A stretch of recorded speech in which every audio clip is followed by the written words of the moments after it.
Hi guys. So আমার একটা genuine advice নেওয়া রয়েছে যে তোমরা লেট কি করে করো? আই মিন, ধরো তোমাদের ৫টায় কোথাও যাওয়া রয়েছে, ৫টার সময় কারোর সাথে দেখা করা রয়েছে। দেন ওটা ৫টা ১০ ১৫ বা ৫:৩০টার আশেপাশে কি করে করা যায়? আমাকে কেউ ৫টায় যদি দেখা করতে বলে, আমি নয়তো ৫টা বাজতে ৫-এ পৌঁছাবো, নয়তো ডট ৫টায় পৌঁছাবো। বাট লেট কি করে করে? অ্যান্ড কি করে করো তোমরা? আর যদি করছো দেন সেটা আমি কেন করছি না? Why? Why I am not being late?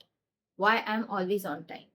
সবাই লেট করে আসেন দেন অরা ফর্ম করে যে I was doing this, I was busy in that. আরে বলিস না আমি এইটা করছিলাম, ওইটা করছিলাম। কেন করছিলে? কেন করছিলে? তোমার তো ৫টা আমার সাথে দেখা করতে আসার কথা। কেন করছিলে? অ্যান্ড আমি কেন করছিলাম? Why I always plan ahead and be always on time? I don't wanna be on time. I wanna be late. দেন আমিও গিয়ে বলবো, এটা করছিলাম, ওটা করছিলাম। ১০ বছর ধরে চেষ্টা করে যাচ্ছি। তাও টাইমে। খুব দেরি হয়ে গেছে মানে আমি কটায় পৌঁছেছি? ৫টা ১ এ। লজ্জা হওয়া দরকার।